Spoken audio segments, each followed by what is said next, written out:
Sir கவினோட ஆர்ப்பாட்டம் நடந்தது, கவின் கொலைக்கு சம்பந்தமா.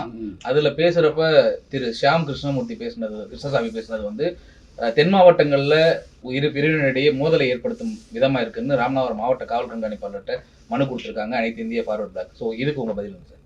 1957 இமானுவேல் படுகொலை யார் பேசி வந்தது? 1980 6 மாதம் வந்து கலவரம் நடந்தது, அது யாருடைய பேச்சால் வந்தது? 1979 ஊஞ்சியில புறவை எடுக்கிறதுல 7 பேர் தேவேந்திர வேடரை கொண்டாங்களே, யார் பேசி வந்தது?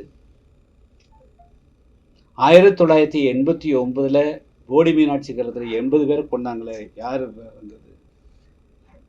2004 என் மீது வந்து வெடிகுண்டு வீசினாங்களே, எவன் வந்து பேசி வந்து யாரெல்லாம் பேசினானுங்க, எதுக்காக வெடிகுண்டு வீசினாங்க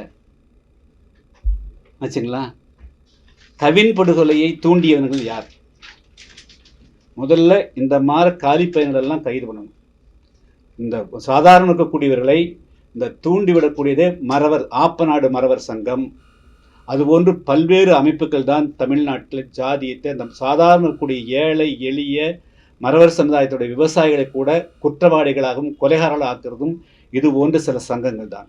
இந்த சங்கங்களை எல்லாம் கண்காணித்து அவர்கள் மீது நடவடிக்கை எடுத்தாலே தமிழ்நாட்டில் எந்த விதமான கலவரம் வராது. அச்சா, ஆப்பநாட்டு மறவர் சங்கத்தை சேர்ந்தவன் எங்கேயோ ராமர் வந்து படுகொலை நடக்குது, எதுக்கு ஆப்பநாட்டு மறவர் சங்கத்துக்கு போய் அவங்க ஆஜர் பண்ணுறாங்க?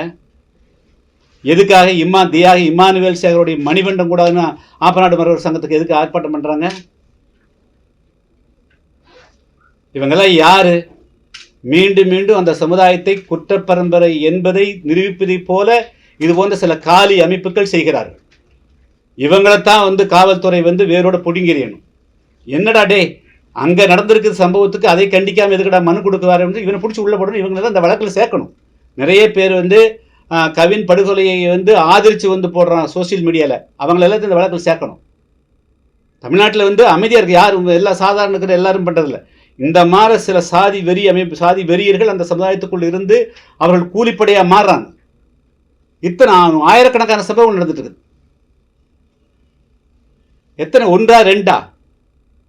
இந்த சம்பவத்துக்கெல்லாம் யார் காரணம்? எல்லாம் இவர்கள் தான். இன்னைக்கு சரி கேட்குறேன், அண்மையில் கடந்த 1 வாரத்துக்கு முன்பு கோயம்புத்தூரில் ஒரு எஸ்ஐ, அதாவது வந்து குடிமங்கலம் என்ற ஒரு ஸ்டேஷனில் பக்கத்தில் வந்து சிக்கனூத்து ஒரு கிராமம், மகேந்திரனுடைய தோட்டத்தில் ஒரு மழை நடக்குது. அப்பா மகனுக்குள்ள சண்டை. காவல் 100லேருந்து அவர் ஃபோன் பண்ணி போக சொல்கிறார். போகிறது வந்து தேவேந்திர அரசாங்கத்தை சேர்ந்தவர்.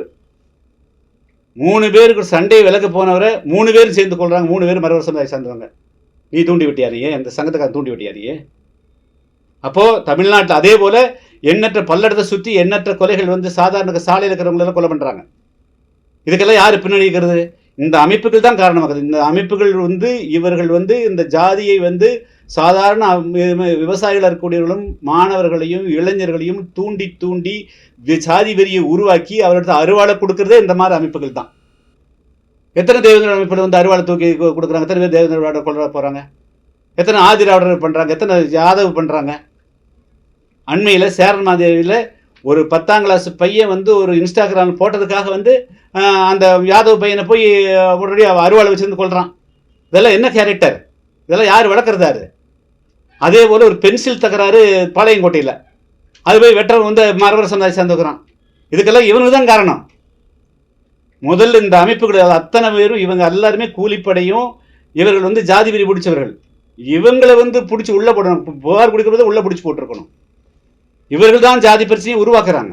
பாக்கி யாரும் சாதி பிரச்சனை உருவாக்கல. எல்லாம் அரசியல் அவங்கவுங்க மேலே வரும்னு நினைக்கிறாங்க. செய்திகளை உடனுக்குடன் தெரிந்து கொள்ள கீழ்கண்ட கேபிள் மற்றும் டிடிஹெச் நெட்வொர்க்குகளில் எம்நாடு செய்தி தொலைக்காட்சியை காணுங்கள். பாதகம் செய்பவரை கண்டால் நாம் பயம் கொள்ளலாகாது பாப்பா. மோதி மிதித்து விடு பாப்பா, அவர் முகத்தில் உமிழ்ந்து விடு பாப்பா. அண்மை செய்திகளை உடனுக்குடன் தெரிந்து கொள்ள இணைந்திருங்கள் எம்நாடு தொலைக்காட்சியுடன்.